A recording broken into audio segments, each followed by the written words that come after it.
ಬಾಗಲಕೋಟೆ ಜಿಲ್ಲೆಯ ಬಾದಾಮಿ ತಾಲೂಕಿನ ಪಟ್ಟಣದ ಮೊಬೈಲ್ ಅಂಗಡಿಯೊಂದರಲ್ಲಿ ಸುಮಾರು 12 ರಿಂದ 15 ಲಕ್ಷ ರೂಪಾಯಿಗಳ ಹೊಸ ಮೊಬೈಲ್ಗಳು ಹಾಗೂ ಇತರ ವಸ್ತುಗಳನ್ನು ಕಳ್ಳತನ ಮಾಡಲಾಗಿದೆ. ಪಕ್ಕದಲ್ಲೇ ಇದ್ದ ಕೋಲ್ಡ್ ಡ್ರಿಂಕ್ಸ್ ಅಂಗಡಿಯ ಕಿಟಕಿಯಿಂದ ಒಳಬಂದು ಮೊಬೈಲ್ ಅಂಗಡಿಯ ಗೋಡೆಯನ್ನು ಕೊರೆದು ಒಳನುಗ್ಗಿ ಕಳ್ಳತನ ಮಾಡಿದ್ದಾರೆ. ಕೋಲ್ಡ್ ಡ್ರಿಂಕ್ಸ್ ಅಂಗಡಿ ಬಾಗಿಲು ತೆರೆದಾಗ ಗೋಡೆ ಕೊರೆದಿದ್ದನ್ನು ಕಂಡು ಮೊಬೈಲ್ ಅಂಗಡಿ ಮಾಲೀಕರಾದ ಜಬ್ಬಾರ್ ಖಾಜಿ ಅವರಿಗೆ ಕರೆ ಮಾಡಿ ತಿಳಿಸಿದ್ದಾರೆ. ತಕ್ಷಣ ಜಬ್ಬಾರ್ ಖಾಜಿ ಪೊಲೀಸರಿಗೆ ಮಾಹಿತಿ ನೀಡಿದ್ದಾರೆ. ಪೊಲೀಸರು ಕಳ್ಳರ ಪತ್ತೆಗಾಗಿ ತನಿಖೆ ನಡೆಸುತ್ತಿದ್ದಾರೆ. ಈ ಘಟನೆ ಕುರಿತು ಮೊಬೈಲ್ ಅಂಗಡಿ ಮಾಲೀಕನಾದ ಜಬ್ಬಾರ್ ಖಾಜಿ ಕಳ್ಳತನದ ಕುರಿತು ಸಂಪೂರ್ಣ ವಾಹಿನಿ ಎದುರು ಅಳಲು ತೋಡಿಕೊಂಡಿದ್ದಾರೆ. ಎಷ್ಟು ಹೋಗಿರ್ಬೋದು ಮಾಲ್? 45-70 ಪೀಸ್ ಹೋಗ್ಯಾವ ಸರ್. 65-70 ಎಲ್ಲ ಕಾಸ್ಟ್ಲಿ ಮೊಬೈಲ್. 12 ಲಕ್ಷ ರೂಪಾಯಿ ವ್ಯಾಲ್ಯೂ ಆಗ್ತದೆ. ಎಷ್ಟು? 10 to 12 lakh rupees ವ್ಯಾಲ್ಯೂ ಆಗ್ತದೆ ಸರ್. ಹಾಂ ಹಾಂ ಹಾಂ. ಯಾವಾಗ ಆಗಿರ್ಬೋದು ಇದು? ನಿನ್ನೆ ರಾತ್ರಿ ಸರ್. ನಿನ್ನೆ ರಾತ್ರಿ.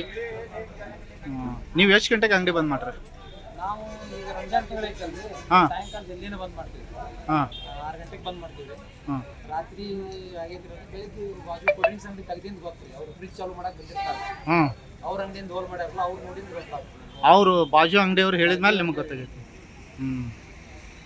ಹಂಗಾದ್ರೆ ಸುಮಾರು ಒಂದು 12 ಲಕ್ಷ ರೂಪಾಯಿ ಮೌಲ್ಯದ ಮೊಬೈಲ್ಗಳ. ಹಾಂ ದುಡ್ಡು ಏನಾರು ಇತ್ತು ಅನ್ನೋದ್ರಾಗ? ಏನಿಲ್ಲ. ನಿಮ್ಮ ಹೆಸರು ರೀ?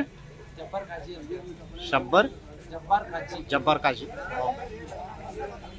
ಬಾಗಲಕೋಟೆ ಜಿಲ್ಲೆಯ ಬಾದಾಮಿ ತಾಲೂಕಿನ ಪಟ್ಟಣದ ಮೊಬೈಲ್ ಅಂಗಡಿಯೊಂದರಲ್ಲಿ ಸುಮಾರು 12 ರಿಂದ 15 ಲಕ್ಷ ರೂಪಾಯಿಗಳ ಹೊಸ ಮೊಬೈಲ್ಗಳು ಹಾಗೂ ಇತರ ವಸ್ತುಗಳನ್ನು ಕಳ್ಳತನ ಮಾಡಲಾಗಿದೆ. ಪಕ್ಕದಲ್ಲೇ ಇದ್ದ ಕೋಲ್ಡ್ ಡ್ರಿಂಕ್ಸ್ ಅಂಗಡಿಯ ಕಿಟಕಿಯಿಂದ ಒಳಬಂದು ಮೊಬೈಲ್ ಅಂಗಡಿಯ ಗೋಡೆಯನ್ನು ಕೊರೆದು ಒಳನುಗ್ಗಿ ಕಳ್ಳತನ ಮಾಡಿದ್ದಾರೆ. ಕೋಲ್ಡ್ ಡ್ರಿಂಕ್ಸ್ ಅಂಗಡಿ ಬಾಗಿಲು ತೆರೆದಾಗ ಗೋಡೆ ಕೊರೆದಿದ್ದನ್ನು ಕಂಡು ಮೊಬೈಲ್ ಅಂಗಡಿ ಮಾಲೀಕರಾದ ಜಬ್ಬಾರ್ ಖಾಜಿ ಅವರಿಗೆ ಕರೆ ಮಾಡಿ ತಿಳಿಸಿದ್ದಾರೆ.